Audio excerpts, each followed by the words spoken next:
Hey, 7th grade, Hildebrand here. We are transitioning to getting you guys to 8th grade. Okay, so we're at that point of the year.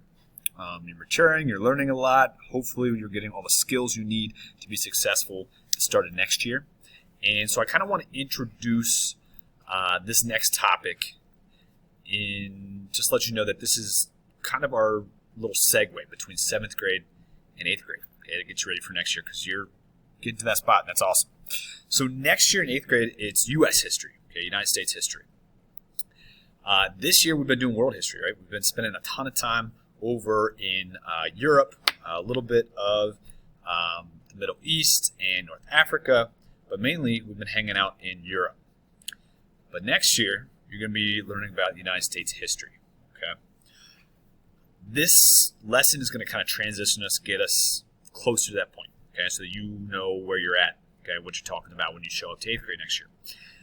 What's going to start happening is the Europeans, okay, at this point, Western Europe is divided up into all these little kingdoms, countries, okay, similar to, countries we might recognize today. And they're going to start exploring, okay. Europe at this point is doing a ton of trading, right, making a lot of money. They're trading with the Middle East, okay, with the Muslims. They're trading with people in North Africa. They're trying to get to India and other parts of Asia to do some trading, but it's becoming more and more difficult, okay. Going across the land is not always super safe. It takes a while. You run the risk of running into a war or robbers, okay. But the Europeans, they want goods from all around the world, okay, and they want to make money. So they need new ways to travel. So they start heading out by boat, okay, on the sea, and looking for new ways to get places, okay, because some different places like, for instance, India had really desirable goods. But the problem was Italy controlled most of Europe's trade with India. So if you wanted something from India, you had to go through Italy.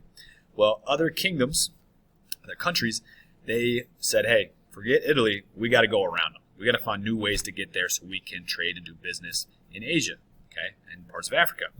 And so they start exploring. Okay, they send people out in ships. They send people out in caravans and groups across the land, and they're looking for new routes and new people to trade with. So the first reason Europeans start to explore or kind of spread out, go around the world, is money. Okay, is money. They also start to spread out or explore because they're looking for new places to live because of religious reasons, religious differences. For example, in England, they had a state-sponsored church called the Church of England, and if you weren't part of that church, you could be persecuted. It's actually a crime if you practiced a different religion or even just a different type of Christianity. And so some groups said, you know what, forget this, we're leaving. Okay, and so they were looking for new places to go live so that they could practice their religion.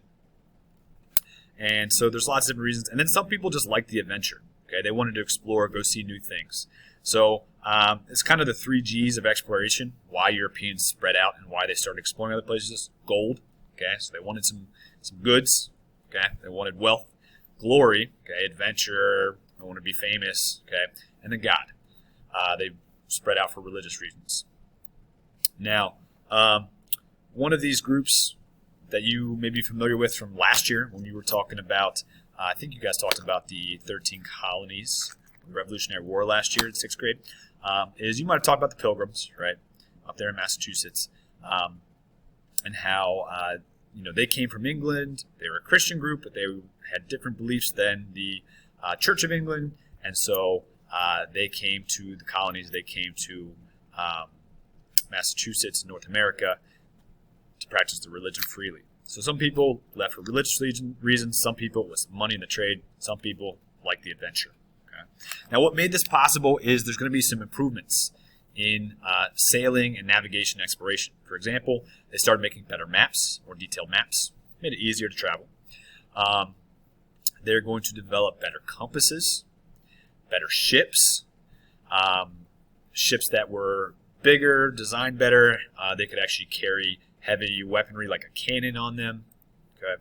They started to map the stars, map the wind patterns, collect data, and so they got pretty good at navigating the seas. So Europeans, places like Spain, Portugal, Italy, England, they start setting sail, right, exploring the rest of the world.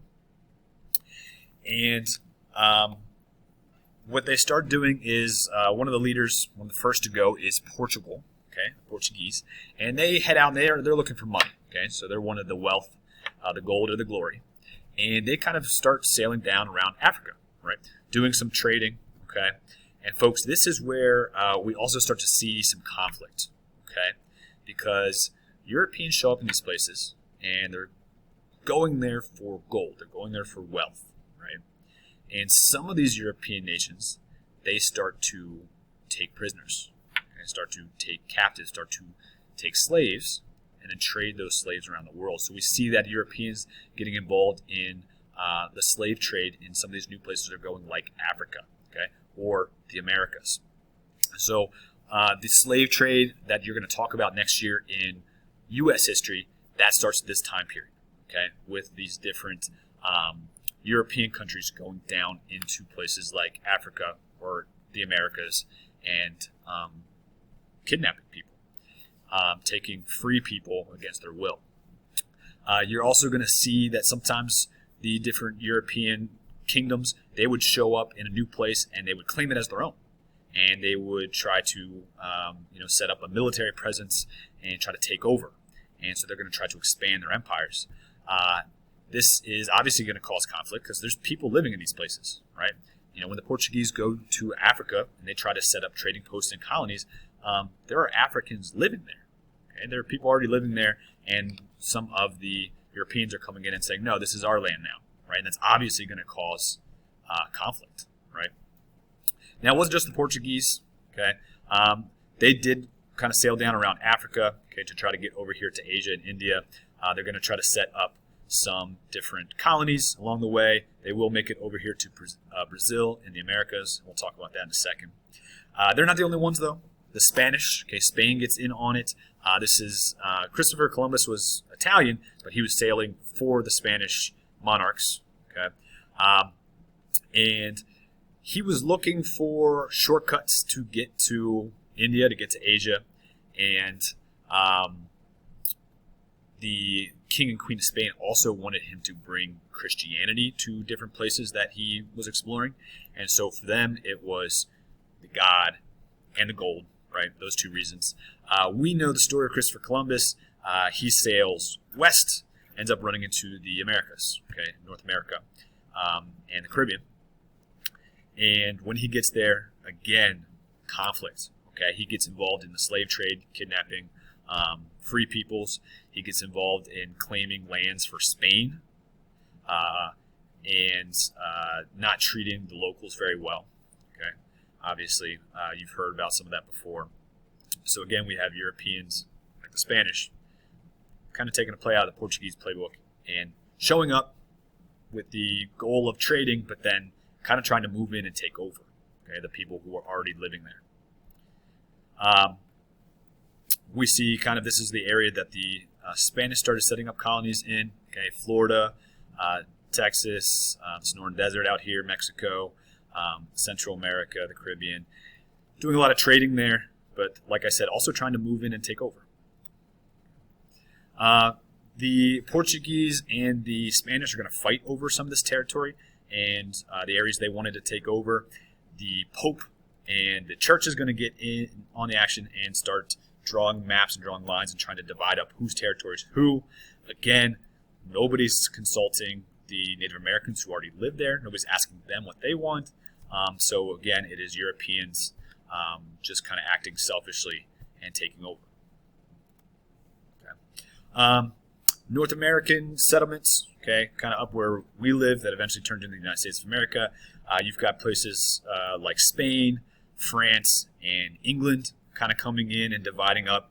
Same old story, coming for either religious reasons, coming for money, staying, treating the native peoples poorly, trying to take over. Lots of conflict there. You probably learned about some of that last year. You'll definitely learn about it next year.